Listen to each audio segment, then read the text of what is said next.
हर हर महादेव। आज हम आए हैं जन्माष्टमी के शुभ अवसर पर सिखरेश्वर मंदिर में, वरुणावत पर्वत के शिखर पे आए हैं और यहाँ पर हमारे परम प्रिय स्वामी जी रह रहे हैं, विपुल स्वामी जी।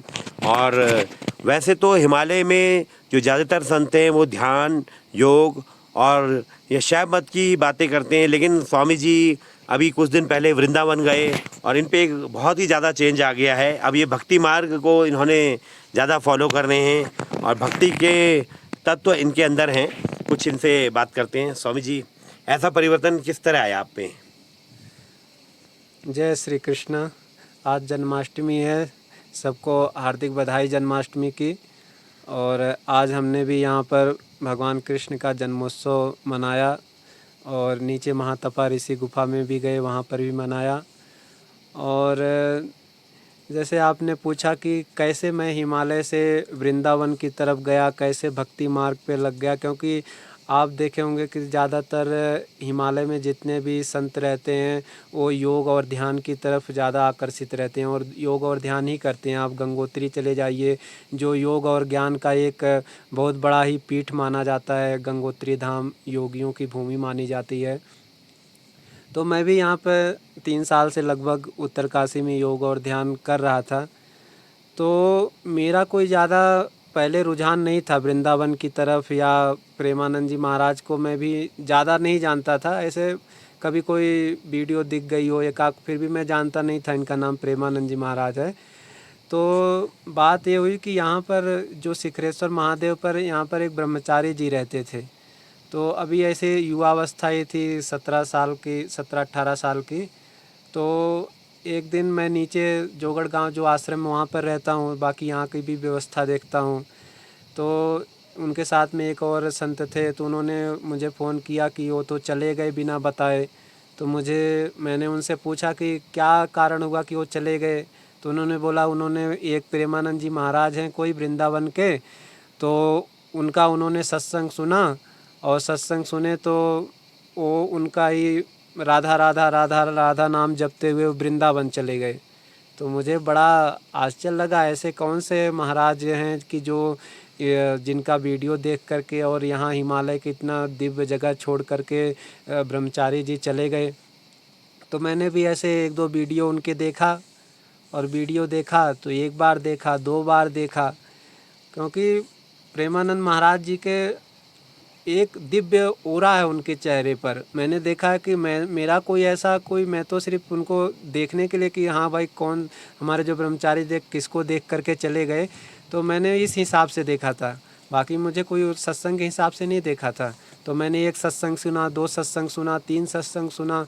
तो ऐसे ऐसे सत्संग सुनते धीरे धीरे ये भी मैं एक ईश्वर की कृपा ही मानूँगा, क्योंकि मैंने बाद में उनकी भी जीवनी पढ़ी। जहाँ तक जीवनी उन्होंने बताया कि वो भी पहले काशी में रहते थे, तो वहाँ से भी भगवान महादेव के कृपा से वो वृंदावन पहुँचे थे।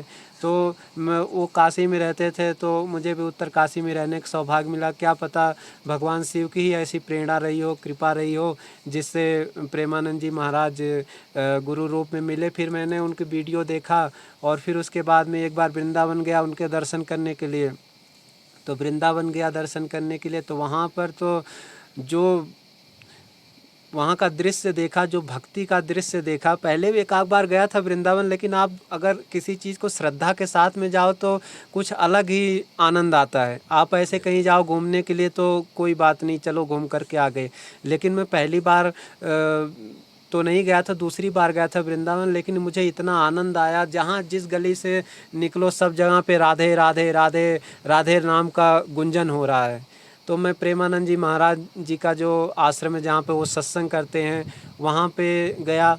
और रात को 2 बजे से ही मैं देखा कि रात को 1:30-2 बजे सड़कों पे लाइन लगी हुई है भक्तों की।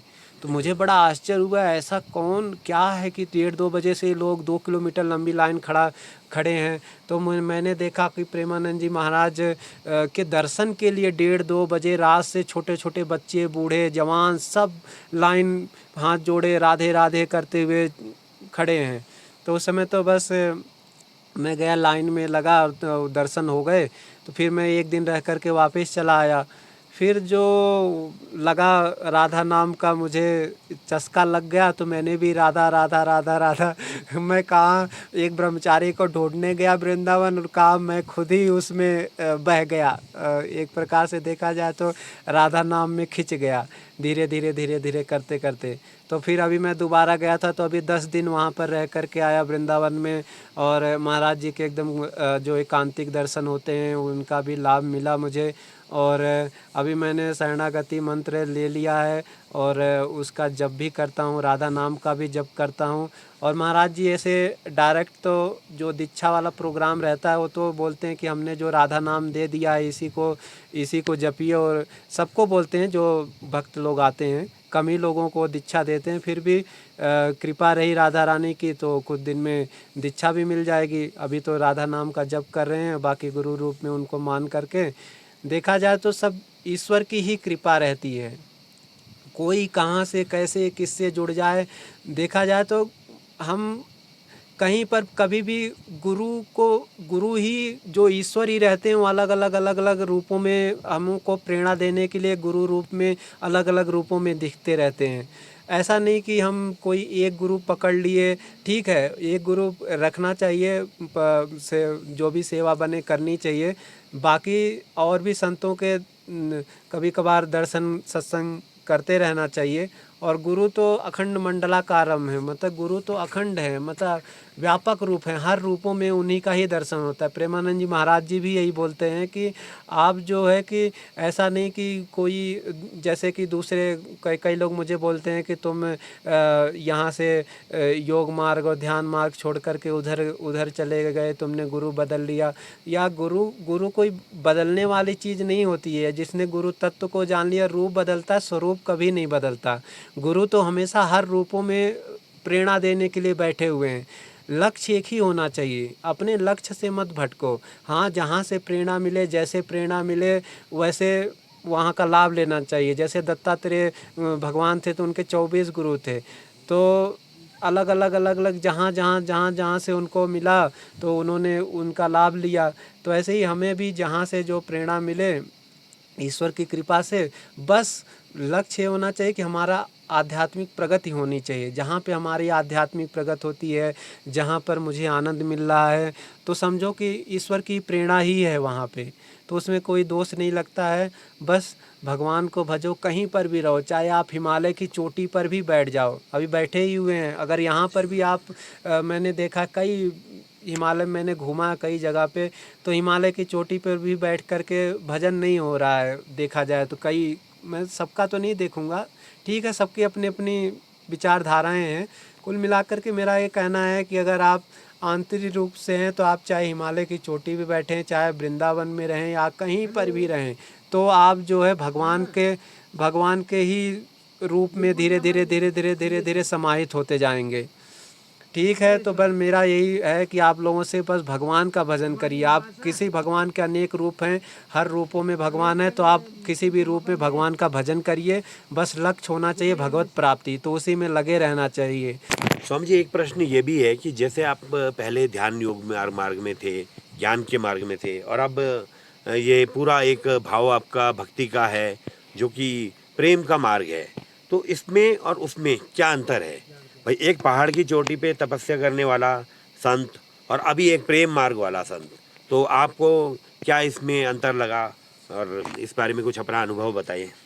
देखिए, मार्ग कोई भी रहे, चाहे भक्ति मार्ग रहे, चाहे योग मार्ग रहे, चाहे कर्म मार्ग रहे, या कोई भी मार्ग रहे, लेकिन जब तक आपके अंदर से ईश्वर में प्रीति नहीं होगी, कोई भी मार्ग रहे, जब तक आपके अंदर से ईश्वर में प्रीति नहीं होगी, तब तक आप जो है कि ठीक है, सिर्फ टाइम पास होता है।